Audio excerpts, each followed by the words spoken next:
Welcome back to The Human Perspective. My name is Judy Heumann. Captioning is going to be up in 24 hours.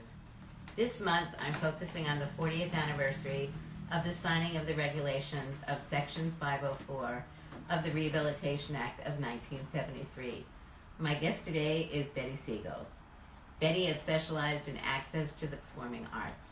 She started at the Arena Stage here in Washington, D.C., and now is the Director of VSA and Accessibility at the John F. Kennedy Center for the Performing Arts here in Washington.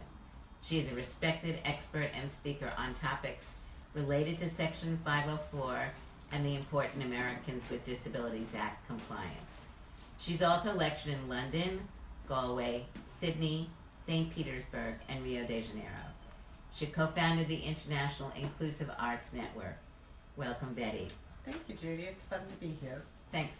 Really happy to have you here. Maybe you could start out by giving us a little bit of information about how you actually got started in working on the inclusion of disabled people in the arts. Well, we have to go back to when I was 5 years old. Okay.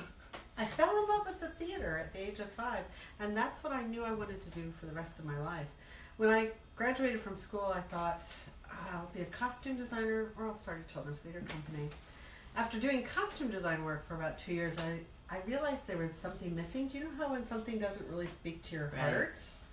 And I said, doing costume design is fun. I love fabric, I love color, but it's not feeling like I'm changing the world. So I came back here to DC and I got a job at Arena Stage where I was a theater manager. And my boss at that time told me that I could have a full-time job if I took on 5 of his 10 responsibilities. And so he gave me a list, which I found 2 years ago when I renovated my house. And on the list, it would said at the top, do the concessions for the entire theater. I'm like, I don't do concessions because I don't do math. And I went down the list and coordinate the volunteers. I said, I can coordinate volunteers. And I kept going through the list. And I had picked 4 things. And I needed to pick 5 or he wasn't going to give me a full-time job. And at the very bottom of his list was something that he called handicap stuff. This is a true story. Yes, literally handicap stuff. And I said, I have no idea what that is, but it's got to be better than doing the concessions for the accounting and the concessions for the theater. So I took handicap stuff, and I fell in love with that, and it's been my career ever since. We were discussing earlier the National Endowment of the Arts. I think many people in the audience know about Section 504 as being the first major Anti-Discrimination Act that we had in the United States. And when we were discussing in preparation for today, we were talking about the National Endowment of the Arts for the Arts, which is a small U.S. federal agency, and the important role that they have played in helping advance the inclusion of disabled people broadly across the arts. Maybe you could give us a little bit of information about what they did and whether you think we'd be where we are today if it weren't for the NEA. Oh no, we would not be where we are today without the NEA. The NEA was absolutely critical in making the arts community care about the issues of inclusion of people with disabilities. When Section 504 was passed and finally signed, thanks to you and all of everybody out there, your friends and colleagues, I can't even name people, you probably can, but thanks to their advocacy, 504 came into play, and the National Endowment for the Arts was the first federal agency to publish their own regulations. And they took it very much to heart as a real commitment that the arts community can make to not discriminating against people with disabilities. And they ensured that not only did their fundees, people they gave money to, not only did those state arts agencies and other people receiving federal financial assistance took it seriously, they made sure that they set up a whole series of educational opportunities so that people can learn what it meant to not discriminate.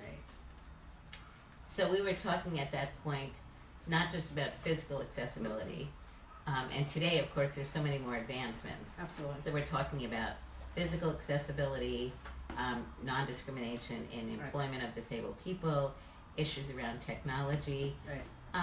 What do you think some of the major achievements have been with Section 504 and the ADA as it pertains to making changes within the entire arts community?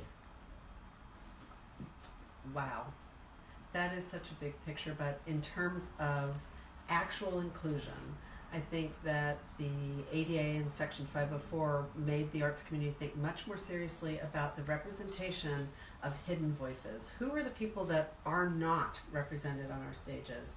We need to be really proactive in reaching out and finding them and pulling them up and bringing them to the work that we do, so their voices and their images and their work is seen and honored on main stages. So if you could give us an example of something that you consider to be like a really important change that has been made. A really important change, I think, in employment. We now just think of it as normal for an audition to have people with disabilities coming and participating. The thing that I talked to you about one point was how the Kennedy Center's Leadership Exchange in Arts and Disability Conference has been going on for many years. We educate cultural arts administrators about how to be inclusive and accessible to people with disabilities and older adults. But a young cadre of cultural arts administrators approached me last year. There were 4. They were all much younger than me, under the age of 30, and they asked me where was their affinity group at the conference. So we have affinity groups for theater people and affinity groups for museum people. They wanted to know where their affinity group was, the affinity group for cultural arts administrators with disabilities. And I was amazed, and I said, you're it. You're the affinity group. We have an empty room. We'll make an announcement at lunch. And they had about 25 people join them for the conversations. That's a change. 20 years ago, those 4 kids would not have been coming to me and asking me where their affinity group was. So, in ending our discussion right now, could you give our audience a little bit of information about what you see as some of the challenges that we're still facing and what we need to be doing to address those challenges? Yeah, definitely. I mean, those 4 young people that approached us at the LEAD conference last year were amazing because they really were opening the door to employment in a field that's an arts-based career. So a really big change is that we went from thinking about an arts career as not just being an artist or a painter or a dancer or a musician, but to being the people that make the art happen from behind the scenes. There's still a lot of discrimination when you have to be the person on stage. So an actor, how many ballet dancers do you know with disabilities? Usually if they do have the disability, it's a hidden disability, so you learn about dyslexia or people with mental illness, but you're not seeing people with different body types really welcome into the dance community. And what I think is really great and resilient about people with disabilities is they created their own dance community. Right. And there are a number of really... Access Dance Company is Exactly. one, the Dancing Wheels in Cleveland. Right. And there are dance companies all over the world made up of people with disabilities. So I'd like to thank everybody. This discussion went on so quickly. I'm sorry.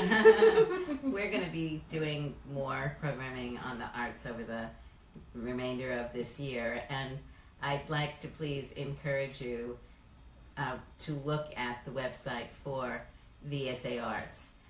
There's going to be links that are going to be posted after this broadcast, including links for applications for VSA Emerging Young Artists, which is due in 2 weeks, May 3rd, and information regarding the Kennedy Center's LEAD Conference, which will take place this summer in the United States.